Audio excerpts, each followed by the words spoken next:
Hello, and welcome to Homebrew a la carte. Our special today is Fortune and Glory. I'm your host, Sean, aka Scrobbins, or Arbitrary and Delicious. Thank you for joining me for another episode of this podcast, and thank you again to MT for his gorgeous artwork and the musical wonder that is Raftronaut. Please join my Discord to join the community and participate in discussions such as episode comments, state of homebrew topics, collecting stories, and more. Let's start today with what I've been up to. Even with this podcast, I keep up with my homebrew blog, and coming soon is my biannual State of Homebrew post, which features the results from a survey shared with the community on a range of topics including AI and crowdfunding best practices. Stay tuned! I've also been paying attention to comments on the podcast, and in addition to adding more gaming news, I'm planning to record fun audio of my older blog posts with friends in the community to upload to YouTube.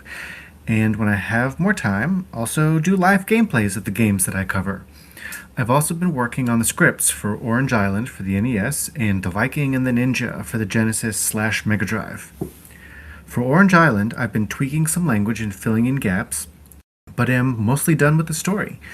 And for Viking and Ninja, my current focus has been working on the flavor text for the game's bestiary. Fun stuff. Lots of gaming news to report this go-around. Based on comments I've received, I'll include games I know that have been released in addition to what's on the crowdfunding platforms. First, I want to give a shout out to Trick or Beat 'em Up, a modern platform Halloween-themed beat 'em up by Otisha. She has many followers among the homebrew community, and I've had the privilege of following her work and befriending her since Bad Isabella's Kyle Sharp turned me onto her stunning project. Synthwave World, the latest Game Boy music cart from BeatScribe, available on Etsy. Then Lady Hawk has a Game Boy chiptune album and game that is available on her label's website. Then there's Shira's Music Party and Linda's Music Party from Ruben Retro. These are both available on Etsy for the Game Boy Color, and if those names sound familiar, you may have been following those projects through their pre-launch page on Kickstarter for these musical games, but you can get them on Etsy now. And of course, there's Retro Game Forge, the long-awaited next generational step from Nestmaker, which Joe Granato unveiled at MGC to attendees and more recently teased on YouTube with a demonstration of how it works. Also in news is Dale Coop and John Bropes unveiled their new 8-bit All-Stars bundle, a digital package of 30 homebrew ROMs, curating a plethora of great NES and Famicom games across a range of genres. For people who often wonder what Andrew Batsley Adams Reitano has been up to lately, well, he's been working on the NES rendition of Daydream Plus's new album, Second Last Day of Summer, which is now open for pre-order through Run for Cover Records. From Homebrew Factory, there are a couple of new games coming out. First is Skelost, an adventure game for the Game Boy Color. Then there's Elansar, a Myst-like adventure by Orion Soft that was previously released for the Dreamcast. There are several developments on Kickstarter, with Tomash, King of Rejection, a point-and-click for the PC, Atari ST, Amiga, N64, and the Dreamcast, with a handful of other console ports in store as stretch goals. What Love Says, a puzzle exploration game for the Game Boy Color about love and moral duty. Doveland, an RPG for the Game Boy about a disembodied spirit jumping from person to person. And Captain Retrovania's Totally Toxic Pizza Slingin' Showdown, a beat-em-up for the NES. So that was the news. Do you like these updates, or would you prefer more depth into what each game is about? You want to know if I bought a copy or backed the campaign, if it has my recommendation. Now I'd like to move into my thoughts and opinions. I shared my feelings on a few matters last time, and I was very anxious about it. But it felt important to bring attention to things that bothered me, whether that's reporting about people who are doing shady things in the community or sharing my thoughts on what seems a little extra as far as what I think has been tolerated for too long here. Anyway, I want to start with the game that was the last bit of news a moment ago, Captain Retrovania's Totally Toxic Pizza Slingin' Showdown. I want to begin by saying that I'm a backer of this game on Kickstarter and was, I believe, the sole meaningful funder on Patreon long enough to qualify for a copy of the game through there as well. Such is my combined sense of FOMO and desire to support homebrewers where possible, though it often comes back to bite me. This project was promoted on Patreon for the better part of a year and then launched on Kickstarter after multiple unexplained delays. Despite all this time and delay, there is still no NES imagery, and a note among the risks section that programming is still TBA, despite maintaining a 4-month final development sprint after the campaign ends. What sprite was shared long ago basically violates the 3-color sprite limit, as I understand it, and nearly all text from the creator is filled with M-dashes and emojis, which I'm told is an indication that it may have been written by AI as opposed to by a person. So, even though I'm a supporter, I'm immensely concerned. Especially because most of what I know about the creator is a constant stream of extremely long nostalgia bait on Twitter and similar uploads on YouTube that are basically just 30 seconds long about other videos and not really anything of their own. It's a lot of superficial enthusiasm, and even with my support, I want to see some steak under that sizzle sooner rather than later. Another development is 5 Customs Games selling copies of DomKid's Mega Drive port of Rick Dangerous without authorization. A debate ensued on Twitter whether authorization was necessary, given that DomKid does not hold the license to Rick Dangerous, so his fan port should be fair game, according to them, especially since it was being sold in small quantities. It's attitudes like that which make Homebrew a difficult place for creators to exist in, given that Homebrew itself is a legally gray area. While not being the license holder might be a valid reason to prevent a person from making or selling their own fan port, it's definitely not a justification to take that person's work and pirate it. To me, that's on par with pirates who take and distribute ROMs out of a false pretext for preservation, because you're not a preservationist. You're a cheapskate who wants a free game, and you don't care about the true license holder. You want to buy the fan part. So why are you even bringing it up? If you did care, there's a worthwhile debate about Homebrew using licensed work, but most fan ports of licensed games are not being made to be sold. So let's return to the real issue. Some game company takes someone else's work and sells it without authorization. It's theft, plain and simple. Now, since this news came up, 5 Customs Games has seemingly backed down, deleted nearly all of their Twitter posts, and put up a letter asking for calm. It's a half-assed effort at an apology that makes the overly slick "mistakes were made" line that feels more like corporate spin than genuine contrition. Look, it's not my work. It's for DomKid to decide if that response is sufficient for him. But it's an ongoing trend of repro sellers selling physical editions of games without authorization, and in many instances, customers don't know the sellers did not obtain permission from the creator. All we can do is point it out where it happens to extinguish bad actors where we can and not be bad actors ourselves.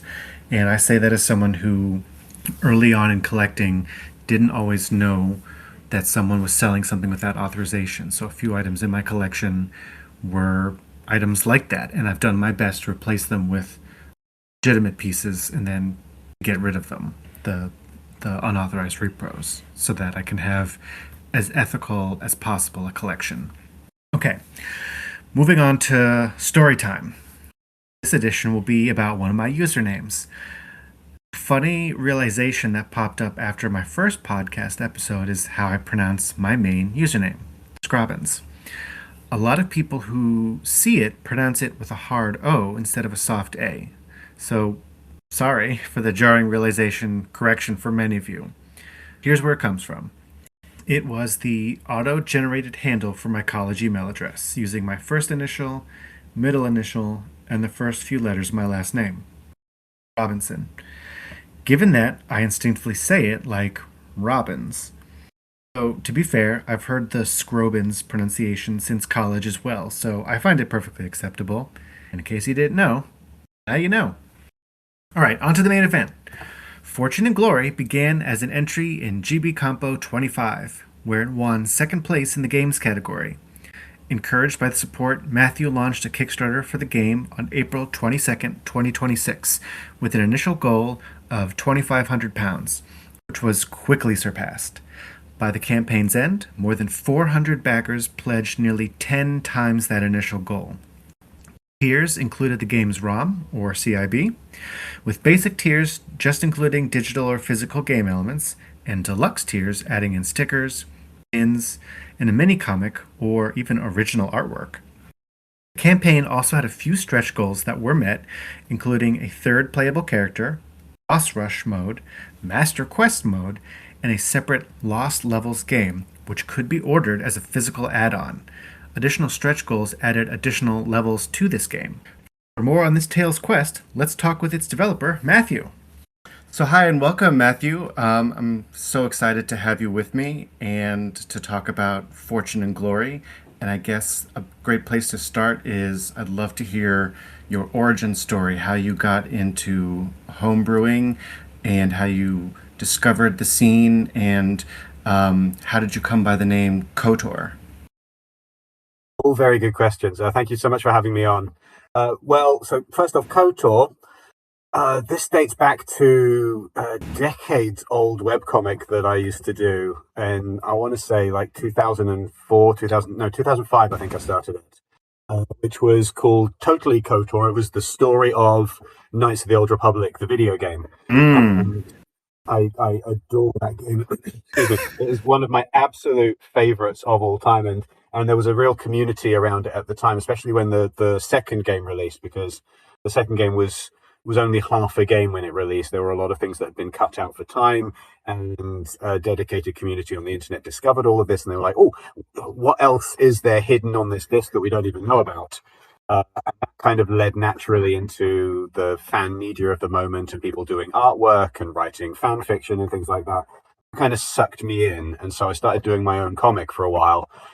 And the web address for that was Totally KOTOR or whatever, and so I just ended up being called KOTOR on the hosting platform that I was using for it. And I've always kind of regretted it as a name choice, because obviously there's a lot of other people that associate the name primarily with the video game instead.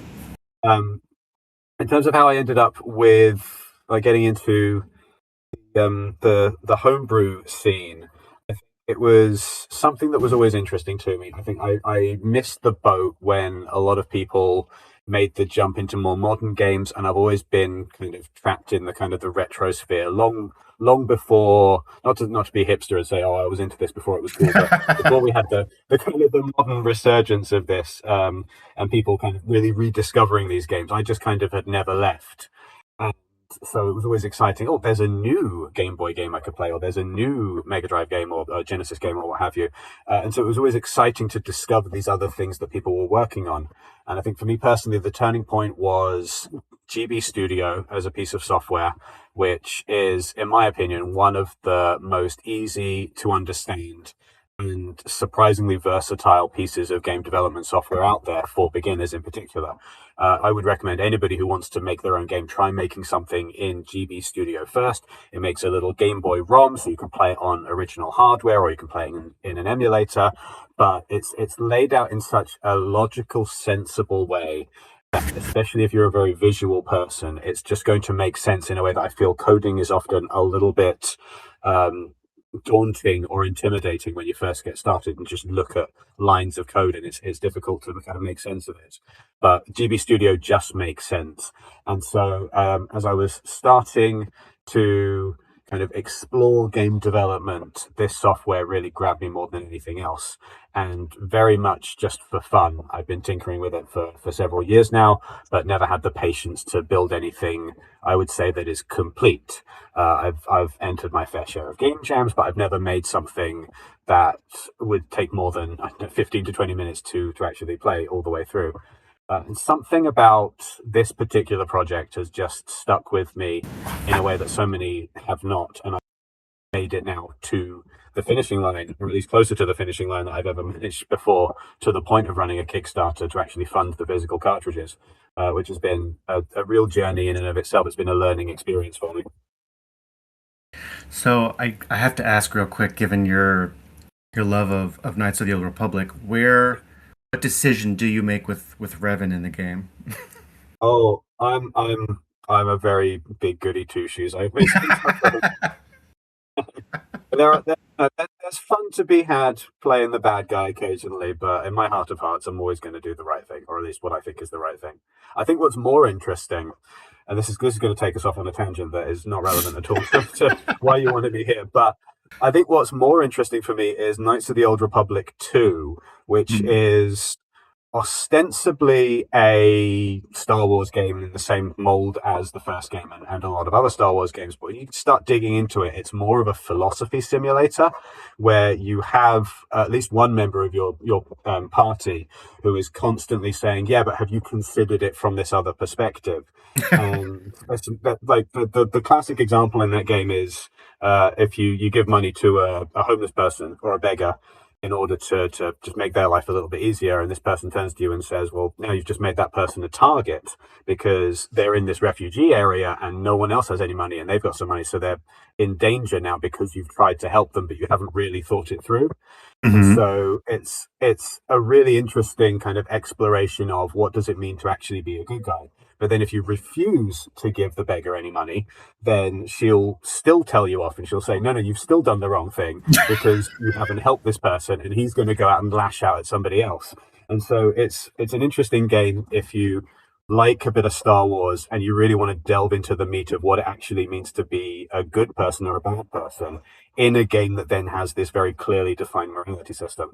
But yeah, as I said, I could talk about that forever. But that's not really what we're here for. Right. I mean, you could make your own game and just call it Star Wars: The Trolley Problem.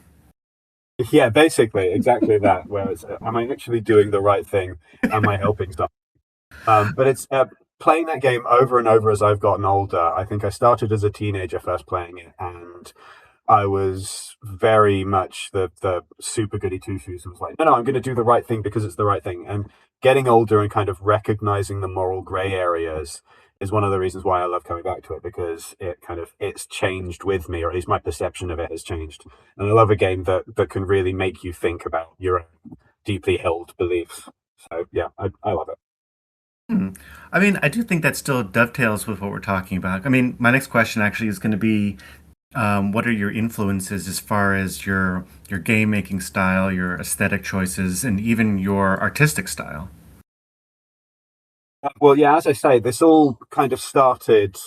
Me making stuff on the internet came from a place of loving Star Wars more than anything else, and then that transitioned into loving Knights of the Old Republic games, and doing these very simple, almost stick figure like comic strips based on the game.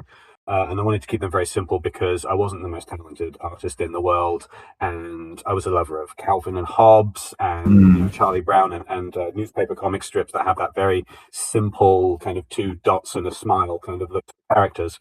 And I just over the years have played with that and played with that. Got into YouTube and have been doing a YouTube channel for almost a decade now. I think it is the 10-year anniversary this year, called Video Game Storytime, where I was drawing the pictures to kind of illustrate the story of the development of various different games. And there's only so long that you can spend thinking about the development of other people's games before you start asking yourself, I wonder if I could give this a go. I wonder if I could make my own game. And that's kind of led me to this. But it's always that very kind of cartoonish and simple art style because I do not have the patience for anything that takes more time to sit down and draw. Hmm. So I've in watching your video from Video Game Storytime about entering game jams, you do a nice history of your various entry in game jams, and you have a number of genres that you play with, from that sort of fireball character and the frog that throws water balloons down onto bombs to ultimately fortune and glory.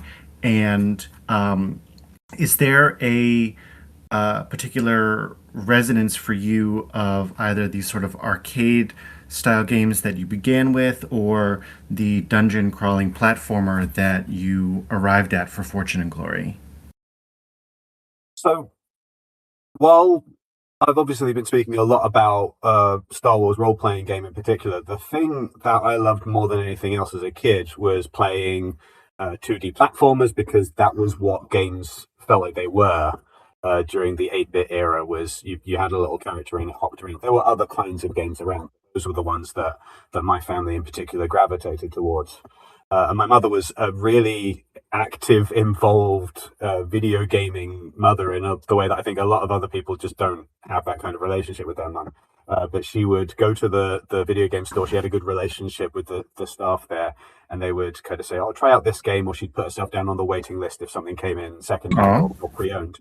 And the games that we ended up playing were a lot of Disney games. We had a Master System growing up, and so yes, you had your Sonic the Hedgehogs on there, but the other big games for the platform were things like Mickey Mouse Castle of Illusion and Land of Illusion, uh, Deep Duck Trouble starring Donald Duck, Lucky Dime Caper starring Donald Duck. And then there were all of the Disney tie-in games, the Jungle Book, I remember, Aladdin, a lot of these games that were based on movies that we were watching at the same time. I just fell in love with them, and I think that there was something lost when Disney, in particular, but a lot of other companies, just got to the point where they said it's too much hassle to license out these games, or the studios, the developers who were making the games previously, decided that it was too stressful to try and keep up with the movie schedules for releases. I don't know what happened there, but a ball was dropped and we lost something. And in particular, I missed that kind of 8-bit style of platformer. So I have always wanted to make an 8-bit platformer game, or at least something that feels 8-bit, like a 2D side scroller, where you're exploring a level and it's all very Disney or very cartoon in its presentation. And I've been wanting to do this for like a decade at this point or longer. It's been in the back of my mind since my daughter was little, and she was really into Disney princesses, and she was always desperate to get more of the cuddly toys and the dolls. And I remember going to see Disney on Ice with her one time and watching Cinderella or someone kind of spinning around on the ice, and thinking to myself, I'd love to make my own Cinderella or my own Disney princess character in a video game. I just thought it would be so neat. Wasn't there as an artist at the time to be able to do that, if I'm perfectly honest. And a lot of the decisions I think I've made with my initial games that I've been kind of practicing with is kind of, what can I do? I can't, for obvious reasons, cannot draw at the same kind of level and standard as a Disney animator who has devoted themselves entirely to that throughout their life, whereas I tend to kind of bounce around creative projects a lot. And so, yeah, as you say, with some of the other things that I've done in the past, with these homebrew game jam entries that I've explored, I've tried to come up with unique and interesting gameplay mechanics and play with how much I can get away with making games for the Game Boy Color in particular, where it's quite limited in terms of how many pixels you can have on screen, how many sprites you can have on screen, and how detailed those sprites can be, which happens to fit very nicely with that stick figure art style that I'm relatively good at, where maybe a Disney princess character doesn't quite look actually like her character if she's done in that style. I'm thinking like the NES. The NES has the Little Mermaid game, which was one that we played a lot when my daughter was small, and it's a great little game. It is very cute. It's perfect for somebody younger because there's a an invincibility cheat that you can put on, and so my daughter could just kind of troll her way through all of these levels as the Little Mermaid.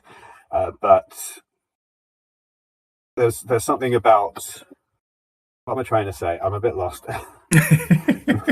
um, yeah, so we had a fun time playing that game. It was really good, and I had a point that there was a reason why I brought that up, but it's completely fallen out of my head. Of Give me a second, and let me just have a think. course. What was I saying? Yeah, but well, basically, so the character looks fantastic, but it doesn't exactly look like Ariel because of the limitations of the sprites that you're working with an 8-bit sprite. Whereas in my head, I had this idea for, I want to do this like hand-drawn game, something like Wonder Boy the Dragon, where Mm. that was kind of taken from 8-bit and then made into this beautiful hand-drawn game, or something like DuckTales Remastered is another great example I've been playing a lot recently. And all of these kinds of games that actually look like, or even you've got more recently things like, is it Island of Illusion, the Mickey Mouse game, which is drawn to look like what Mickey Mouse cartoons look like at the moment, and they're Oh, all right. gorgeous. Yeah. But I feel like I'm not a talented enough artist to do something like that. But I can almost hide my weaknesses with Game Boy Color games in the way that I present things, because if they look a little bit rough around the edges, well, it's because it's 8-bit, and it's because I'm not working with very large sprites here, and so it's not my fault. So I feel like I'm hiding some of my flaws and my weaknesses a little bit by approaching games this way. But in this particular game, which is about two little mice who are exploring an ancient tomb, felt like it dovetailed nicely with this idea that I'd had in my head for a long time, that I wanted to make a Disney style game, in particular a Disney style 2D platformer, but then also combine that with the lessons that I had been learning in entering a bunch of different game jams and making small little arcade style Game Boy Color games. So is that a Disney connection, that Disney love, is that also a reason why you chose mice as protagonists, sort of that kind of Mickey Disney connection? I think so. I don't really have a good explanation for why they are mice. Uh, and I think if you asked a lot of the different animators and artists who've done mouse related or cartoons over the years, they would probably say the same. There's no reason why Mickey Mouse is a mouse except it's fun. There's no reason why you should then. I'm thinking like going beyond Disney. If you look at the career of Don Bluth, and he did The Secret of Nim, which is about a little mouse.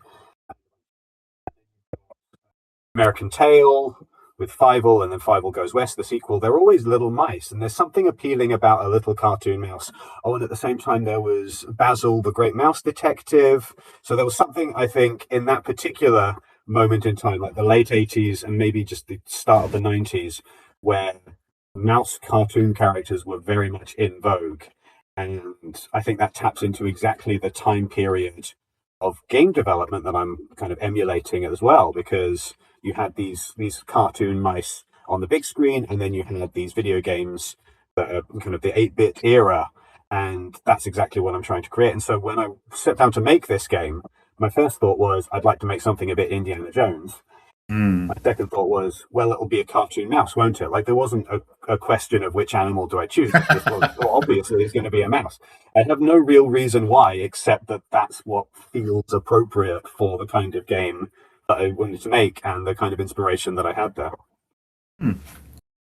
Do you feel any kind of personal identification with the protagonist, like our Fortune and Glory, you and your daughter, or is there any other kind of similarity that you see between yourself and the protagonist? I think I've tried hard not to be too kind of overt in the feelings that I have and how much I'm putting into the game, because I want this to be universal. I want someone to play the game and maybe they don't feel quite the same way that I do, and they see the characters and they can kind of connect with them on their own level.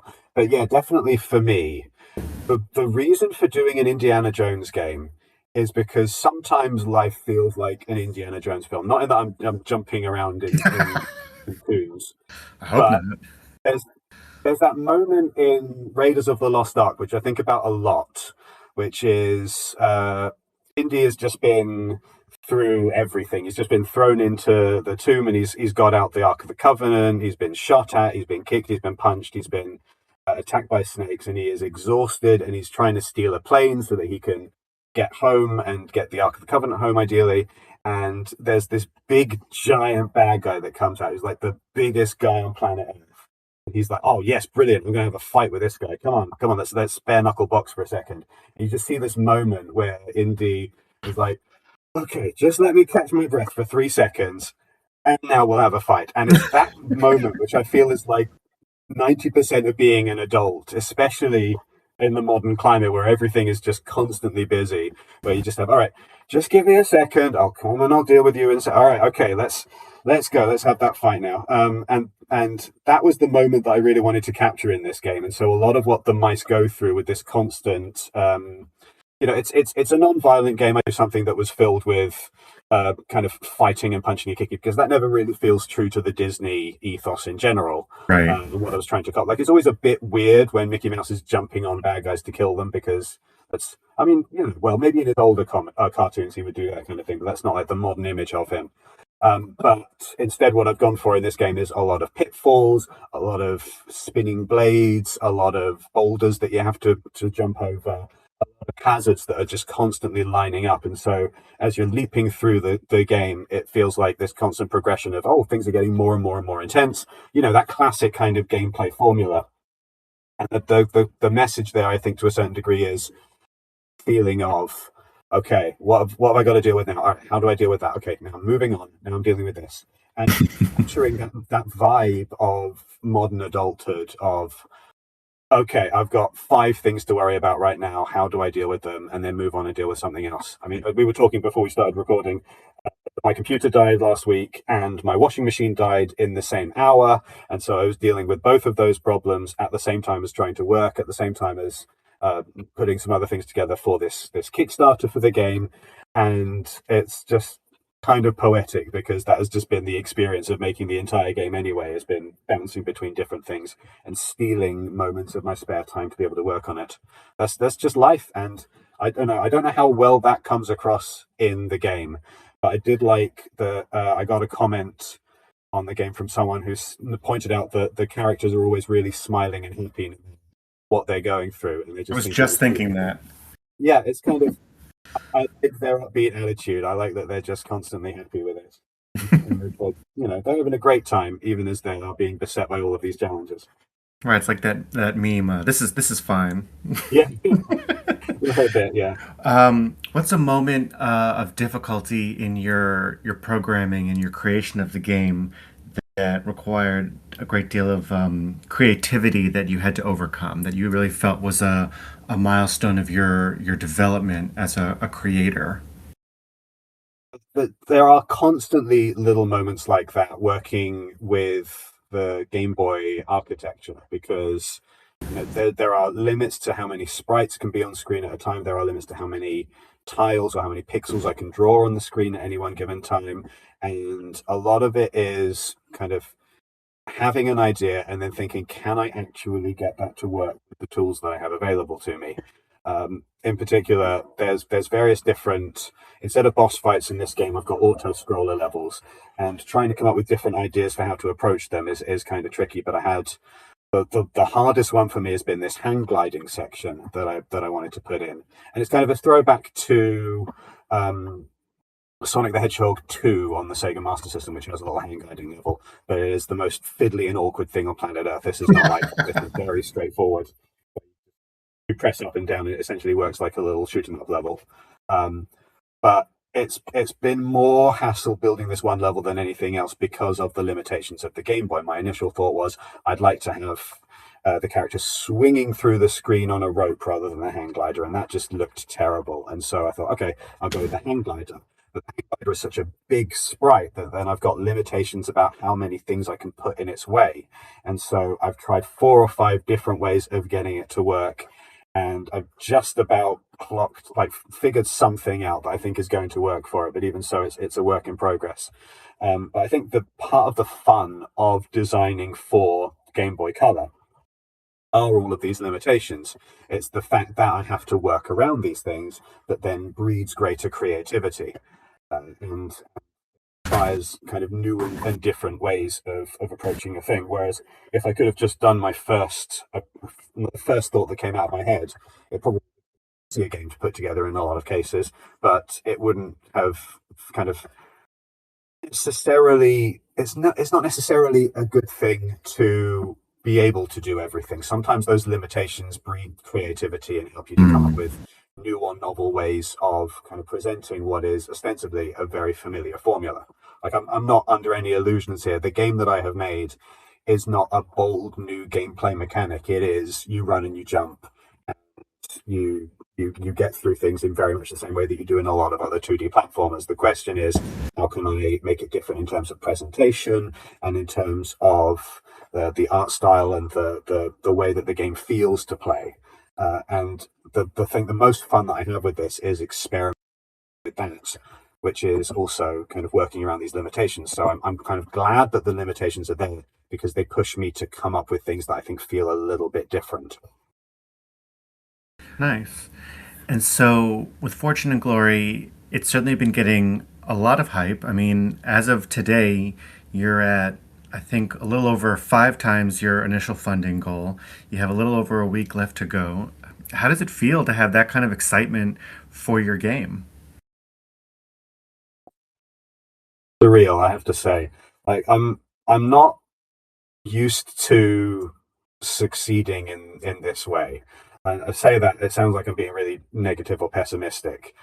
It's not like I haven't made things before that I'm proud of. It's not like I haven't made things before that people have engaged with. But there's always been this feeling of kind of hesitancy with me to kind of really revel in success or like I have achieved my goal. And going into this Kickstarter, I was terrified of it. This was one of the scariest things that I have ever done because, in my experience, every time I put something in, people will say, "Oh, that's nice," and then just kind of move on. And I'm not really used to getting a lot of kind of praise or people kind of really focusing on my thing, particularly noteworthy or meaningful, because there's so much stuff on the internet. There are so many people making amazing things. I don't feel like I measure up to a lot of other great things that are out there. And so going into this, I was very nervous. I think right before I made the campaign public, I lowered the funding goal because I was like, I just want to hit something. I want to get to £2,500 in British currency, which is like $3,000. I just want to hit something and be able to make this game and make it a physical release. And initially, it came. We got a bit of attention. We got a few people signing up initially, and it was pretty good. But it wasn't like a mind-blowing, spectacular success. It was just kind of going along. And I thought, okay, all right, so this is going to peter out soon because that's how Kickstarters work. You get a lot of interest at the start, and you get a lot of interest at the end, but nothing in the middle. Hmm. Nice surprise, rather than often people kind of moving on. Picked up evenly, and it kept just moving up in a straight line.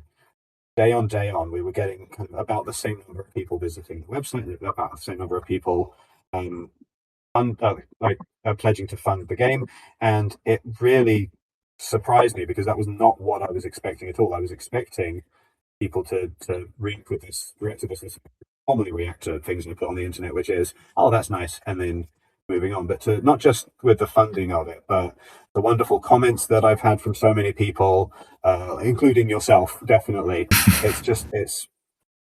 It genuinely means a lot to have made something finally that I feel like people actually have strong positive feelings towards.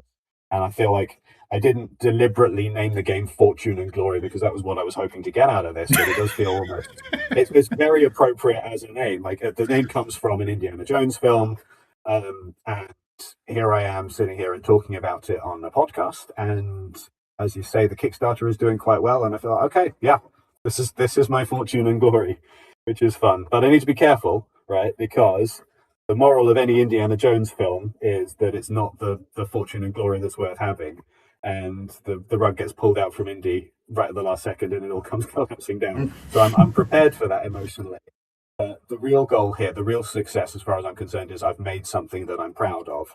And even if nobody had given it the time of day, I would just be pleased because I've made more of a game than That's something that you I. talk about. Oh, go ahead. I was just going to say, it hopefully has come across from this that this is a very emotional, very personal project for me, even though it is just cartoon mice jumping around in a 2D platformer. But it's like, um, yeah, a kind of a meditative, contemplative experience for me building this game. And so it's wonderful that so many people are seeing something else in that as well. And yeah, it feels really good to have made something that people connect with. But if that hadn't happened at all, I would be perfectly made something that I was proud of, that got my feelings out of me, almost like therapy to a degree, and to be able to express myself. Yeah, and I think that's something that you actually raise in your video that you put out about advice for game jam participants, is that the point isn't about success or winning, but it's about making something. Have you gotten a response from your audience since putting out that video about game jams, and what has that response been, and what are your feelings about after putting that video out there? This kind of speaks to my expectations for when I put things on the internet. Video Game Storytime does not have a small following. We've got 1,000, no, 10,000, no, 100,000 even plus subscribers. So, I can't say that we're a small channel compared with a lot, but we're also not a massive channel, and we don't tend to get a lot of return visitors. People will come watch for a second because a particular video is interesting to them and go away. And I've seen the numbers on the YouTube side of things kind of dip and dip and dip. And we actually haven't put out any videos for, I think, almost a year, because I've been working on the game instead. And because it is disheartening when you make something for the internet and the YouTube algorithm says, no, people aren't interested in that. And so people don't get to see it. So I had stopped really having a strong desire to make things for YouTube for that reason. It can be a bit cutthroat. It can be a bit, the YouTube Studio app is telling me that this video is underperforming compared to the last one. So I feel bad about myself personally. And so when I made this video about game jams, yeah, I think that there was a degree of wanting to speak to the issues that a lot of people have with making things for the internet, which is, I've made this thing, I think it's beautiful, I think it's wonderful. No one else seems to see the vision, and no one else seems to see kind of the benefit of it. But when I put that video up, I immediately closed it and I said, I can't look at any of the numbers, I can't look at any of the comments, I can't engage with this in Oh, any way, because it will be disheartening to me if it doesn't get any kind of love.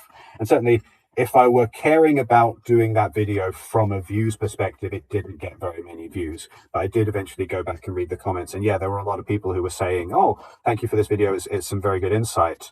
And it almost surprised me that even anybody had paid attention to it at all, because I was fully expecting that we'd get kind of no response to that whatsoever. I think I'm probably coming across a lot in this, I only care about the numbers, but it's one of those things where if you do YouTube, um, a lot of people hope that, much like with a game jam, they hope that I'm going to put this video up and it's going to get millions of views and everybody's going to give me love and attention. And then when it doesn't happen, it can be a bit heartbreaking.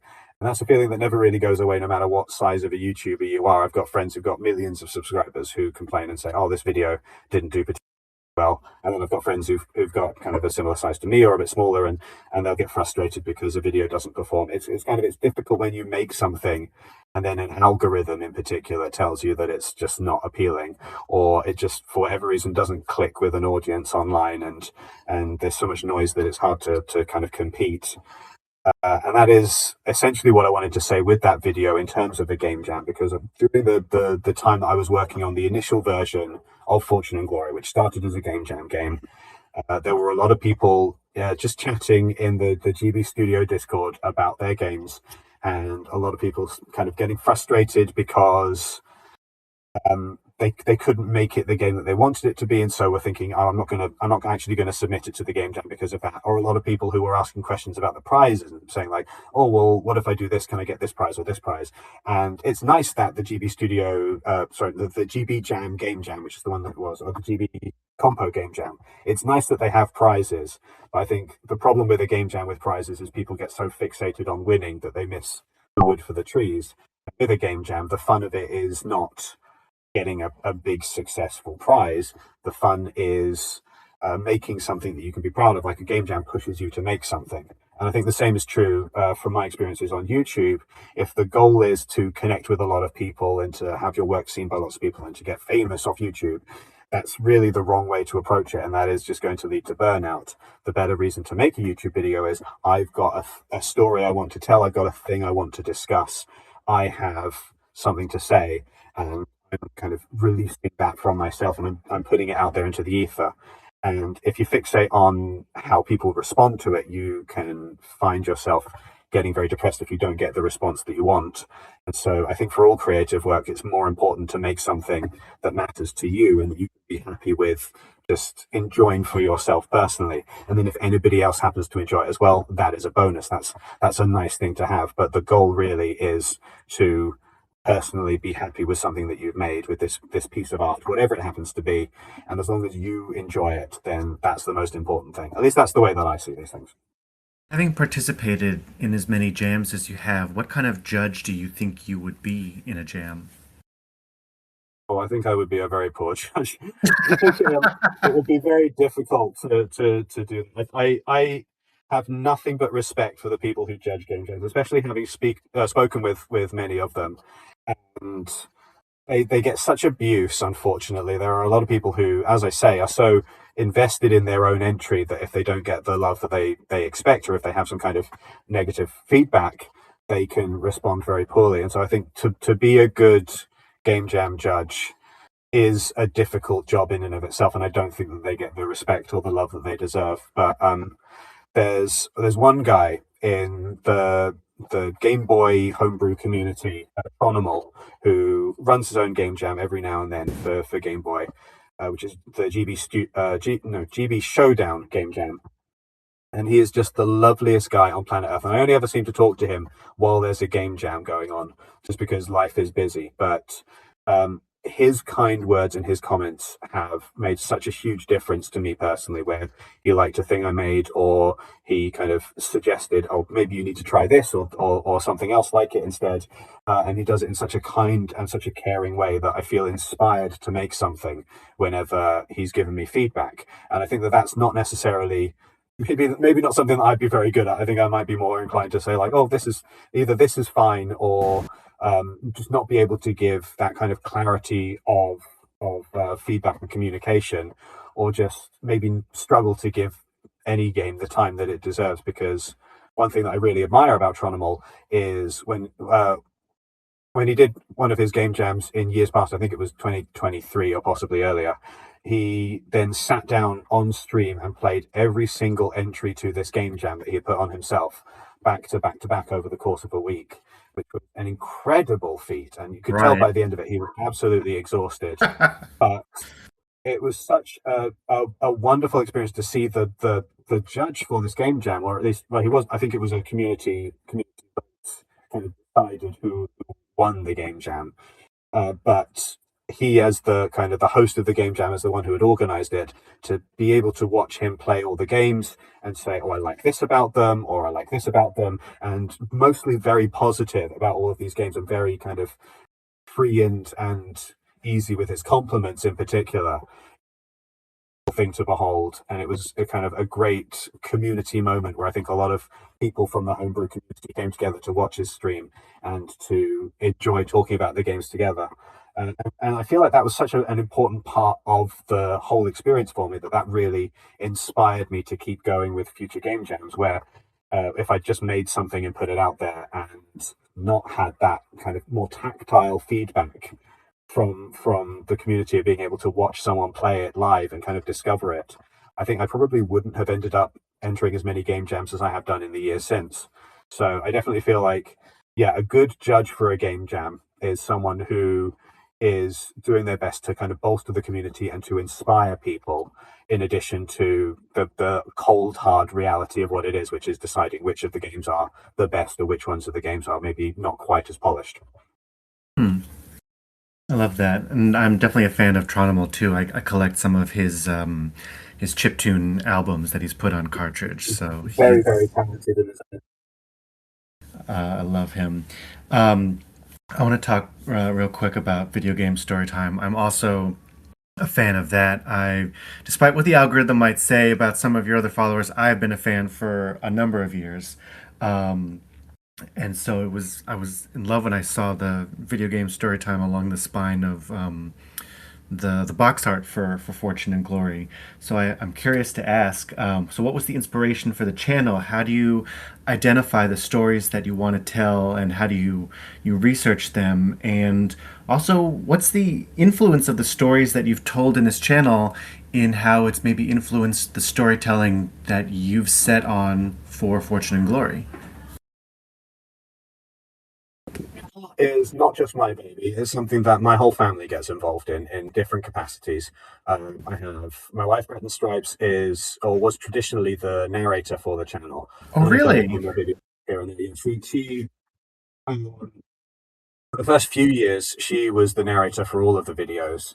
And it was only when her work commitments changed and it became more difficult for her to record and to find the time for it that I then ended up doing a few of the videos myself. More recently, we put out a video, I think last week, which was on the origin of DuckTales, which just felt like the moment to do that because we could say, hey, and have a look at this game. Got a lot of comments from people saying, "Oh, it's great to have you to hear your voice again." So I feel like she is the preferred voiceover person for a lot of the videos for a lot of people. We started it because there was I was writing for a game blog at the time, and it's long since defunct now. But the editor of the blog was asking, would anybody like to get involved in a podcast or making YouTube videos for us or something like that? And I thought, okay, I'll give this a go. So I bought myself just a relatively cheap microphone on the internet to be able to be part of the podcast. Around that time, the blog just kind of disintegrated. And so I was left with a microphone and nothing to do with it. And so I thought, well, let's give a try to essentially doing what I was doing, writing blog articles, but doing them for YouTube instead, because we've got this mic. And Brett and Stripe said, well, I'll do the voice for it. And she has she has a wonderful voice. She She sounds does. like a lot of people pros being like, so she sounds like a garden teacher, or she sounds like she's bedtime stories. And initially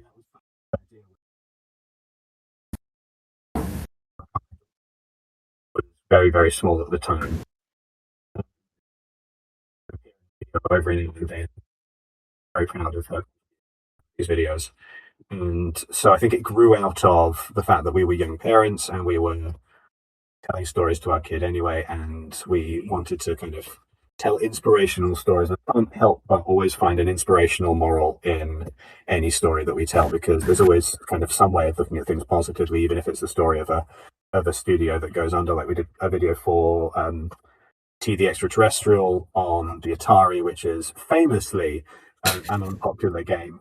But you can't. I feel like you can't tell the story of that game without also talking about how the developer of the game later came to absolutely love the notoriety of being the developer of such an unpopular game, and he kind of relishes the fact that he made something like whether or not it was good. It's something that is meaningful and has stuck around in the public consciousness.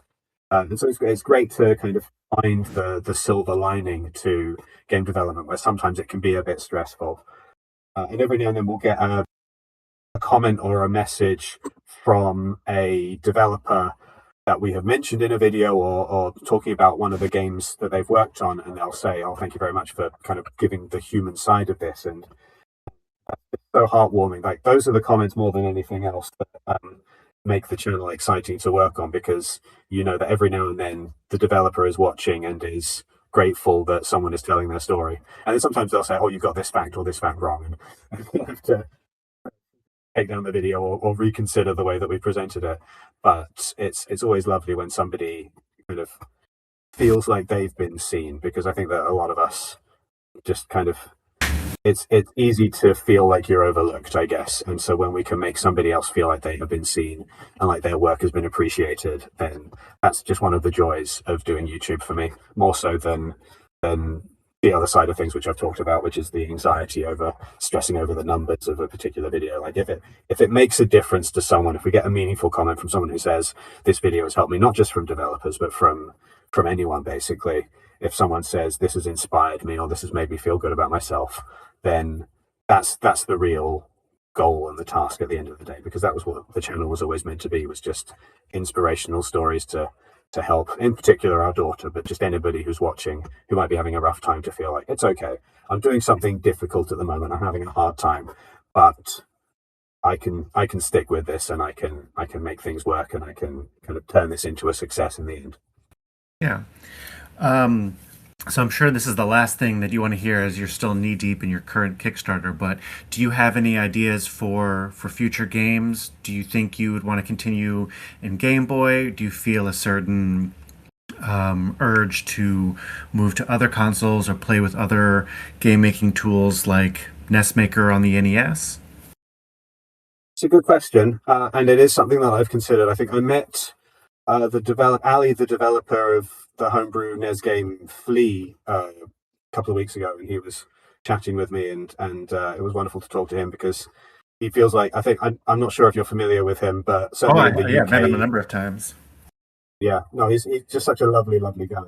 Um, Talking with him, he was telling me about, there's also this tool you can use for Nintendo 64 development, and I was like, that would be interesting as well. I think I have a problem where I bounce between lots of different projects too quickly, and one of the real miracles of Fortune and Glory is I've stayed doing this one game for as long as I have, and I'm still excited to do more of it. One of the Kickstarter goals, the stretch goals that we've just hit, is additional levels for the game, because I've made so many levels of the cartridge, and I'm going to be able to release a package of more levels for Fortune and Glory, which we're calling the Lost levels, in homage to Mario Bros. 2, as it was known in the West. And so I've got a lot more to do on Fortune and Glory over the next little while, because I'm essentially going to be building another game entirely using the things that I've already put together. And beyond that, as I've said, I still harbor that desire to make like a hand-drawn Disney-style game, and so I would absolutely love to explore that in the future. That would be wonderful. I think that would be, if I were to move away from Game Boy, that would be somewhere fun to go. I'd also quite like to get into Game Boy Advanced development. There's not the same easy tools for GBA development. It would involve doing a bit more actual coding rather than being able to use GB Studio, but I think so that's on my list, is getting more experience with coding and being able to do things the hard way. And then otherwise, there will always be more additional ideas for various different games. And I can imagine sticking with Game Boy and then also exploring other things on the side. But the problem is always finding the time for all of these things and picking a direction and actually sticking with it until it is seen through to completion is a challenge for me. So I'm going to have to be very selective about which of the many, many other projects I could be working on I actually choose to explore next. I think for the moment, Fortune and Glory, and then the Lost levels for Fortune and Glory, which will be good. And then beyond that, maybe something else Disney related, maybe something else homebrew, maybe I'll try a PC game instead, and I'll do something a little bit fancier. Ooh. Maybe I'll adapt something I've already made and flesh it out and turn it into a kind of a more full and complete release. But whatever it is, I'm not going to be struggling for ideas or for directions to go, and it's more kind of picking which avenue to actually commit to. What homebrew games of others are you particularly interested in that you've enjoyed playing or that you're looking forward to playing? One that I think really kicked things off for me with GB Studio. It was one of the first GB Studio releases that got a lot of attention from people.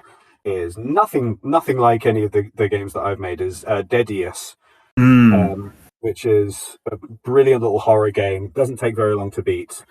It's got multiple different endings in there, and is just so much fun. And that's one that I've been excitedly waiting to see what happens next from the developer of that game, whose name escapes me right this second, but I'm giving him Patreon money every month, so hopefully he'll forgive me for forgetting his name briefly.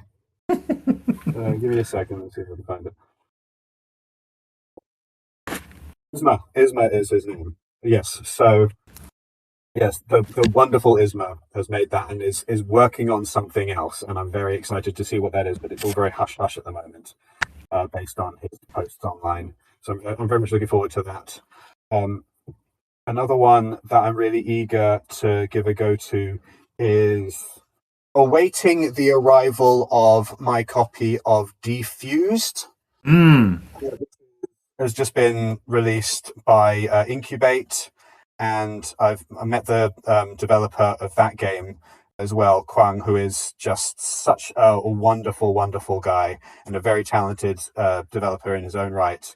And I'm really eager to play a bit more of that because I played the demo but not played the full thing yet. So that's, I think, top of my list for games to play in the near future. Is there anything else? Oh, sorry, go ahead. No, no, you go ahead. Is there anything else that you'd like to say to listeners and fans? Oh, keep at it. I know that life is stressful and tiring right now. I know that I've got friends who are working on their own games at the moment or their own other different projects, whether that's YouTube or whether that's artwork or whether that's writing novels. And I feel the burden there. I mean, I'm right there with you in the trenches where it's difficult to see the light at the end of the tunnel sometimes, and it's difficult to kind of think to yourself that it will ever be finished or completed. But keep up the hard work, and you will eventually get there. And I think that is true not just of creative, but of everything at the moment. You know, we're all at a time in the history of the universe where life can be very stressful, and there are constant distractions. Sometimes feel like you are spinning your wheels. But it seems to me, and I've not got any kind of grand insight into this, but it seems to me that so long as we just keep pushing and doing our best, hopefully things are going to work out in the end. And as long as we have a little bit of hope on that front, we can make it through things that we might not otherwise think that we can achieve or that we can survive. So yeah, to anybody who is in a position right now where they are having a difficult time or whether they are working towards something and they're not quite sure of how it's going to work out, just keep at it, because you never know what you're capable of. You never know what you're going to be able to pull off. Just so long as you don't give up and so long as you are able to stay positive and to stay enthusiastic about it. I love that.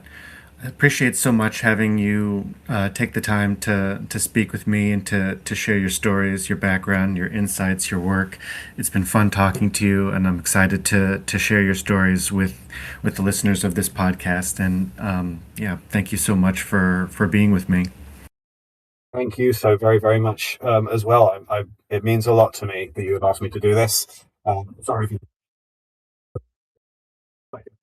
didn't hear a miss, but it's I genuinely appreciate the support that you've provided personally, and the fact that you're giving me this opportunity to talk about my game, because as may have come across, it's been a labor of love and something I'm here for people to get to try it out. And I really appreciate you having this platform in general that you have built for the purpose of sharing homebrew games, because the fun of being a developer of these kinds of games is you're generally in it for the fun of making something.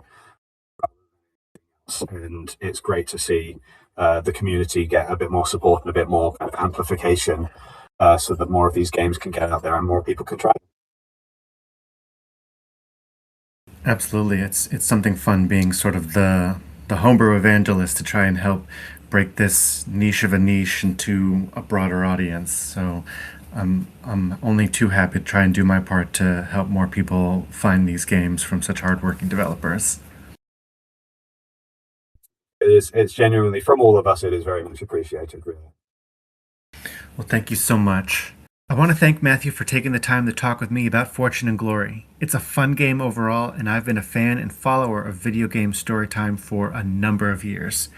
Matthew's video about game jams highlighting the lessons learned while working on Fortune and Glory, as well as previous jam games, is a fascinating insight into the world of fast-paced development contests and growing as a developer. I encourage you all to play this game and watch this channel. You will have a wonderful, charming experience. Keep the conversations going by joining my Discord and show off your style with my Etsy merch. I'm excited to bring you more stories from homebrewers across a range of consoles. I hope you continue to enjoy them, as well as MT's playful art and Rafternaut's banger music. In the meantime, in between time, I'm Sean, and I'll see you with another brew.